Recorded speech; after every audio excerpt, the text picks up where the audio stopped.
Assalamualaikum warahmatullahi wabarakatuh. Teman-teman Edi News, terkhusus adik-adik kelas 12 SMA atau SMK. Sebagaimana kita ketahui bahwa ajang kompetisi masuk perguruan tinggi negeri melalui jalur SNMPTN akan segera dimulai.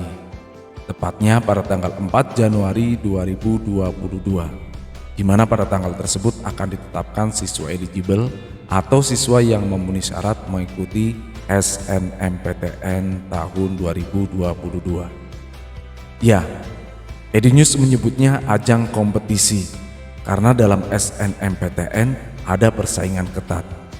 Persaingan ketat itu dimulai dari persaingan sesama teman satu sekolah.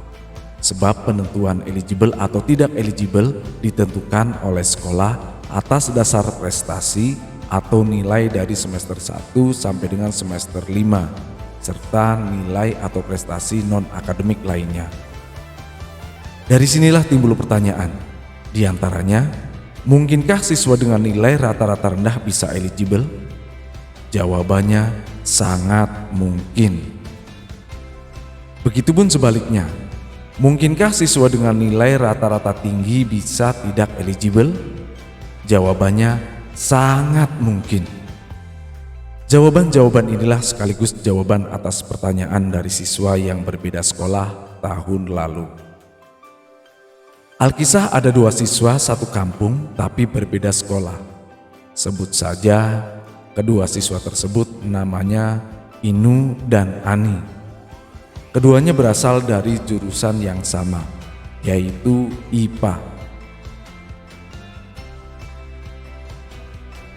Inu sekolah di SMA Maju Makmur yang tergolong sekolah kategori standar. Inu memiliki nilai rata-rata rapot semester 1 sampai dengan 5 sebesar 80,25. Sementara Ani sekolah di SMA Maju Sentosa yang tergolong sekolah favorit. Ani memiliki nilai rata-rata rapot semester 1 sampai dengan 5 sebesar 85,95. Antara SMA Maju Makmur dan SMA Maju Sentosa sama-sama terakreditasi A dengan jumlah siswa jurusan IPA masing-masing 100. Kuota SNMPTN sekolah dengan kategori terakreditasi A 40% siswa terbaik. Sehingga kuota kedua SMA tersebut masing-masing 40 siswa terbaik atau eligible berdasarkan pemeringkatan. Berdasarkan pemeringkatan ini pula, Inu yang nilai rata-ratanya 80,25 masuk kategori siswa eligible. Sementara Ani yang nilai rata-ratanya 85,95 tidak masuk kategori siswa eligible. Padahal kalau dilihat dari nilai rata-rata, nilai Ani lebih besar dari Inu atau nilai Inu lebih rendah dari Ani. Atas dasar ini, Ani pun bertanya, kok bisa ya? Lalu Edi News beri penjelasan seperti ini. SNMPTN 2022 sangat berbeda dengan SNMPTN 3 atau 4 tahun yang lalu, di mana pada masa itu penentuan atau pemeringkatan siswa sampai menghasilkan siswa eligible ditentukan oleh panitia pusat. Sehingga tingkat persaingan yang utama bukan teman satu sekolah, melainkan teman antar sekolah.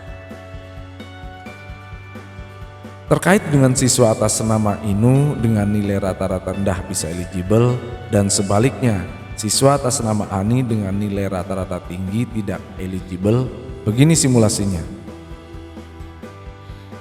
Daftar nilai rata-rata rapot semester 1 sampai dengan 5 jurusan IPA pada SMA Maju Makmur yang tergolong SMA dengan kategori standar.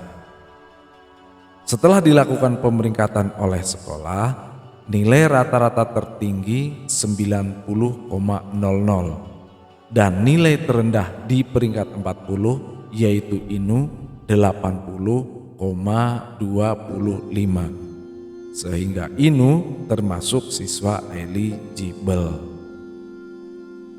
Kemudian nilai rata-rata rapot semester 1 sampai dengan 5 jurusan IPA pada SMA Maju Sentosa yang tergolong SMA dengan kategori favorit. Setelah dilakukan pemeringkatan oleh sekolah, nilai rata-rata tertinggi 90,25 dan nilai terendah di peringkat 40 86,35. Sementara nilai rata-rata ANI 85,95, sehingga jelas tidak termasuk siswa eligible. Sampai di sini paham ya?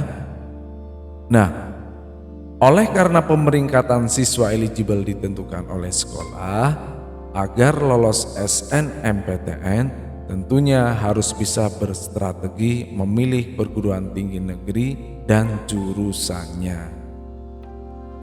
Oke, tentang eligible dan tidak eligible SNMPTN 2022 EdiNews cukupkan sampai di sini.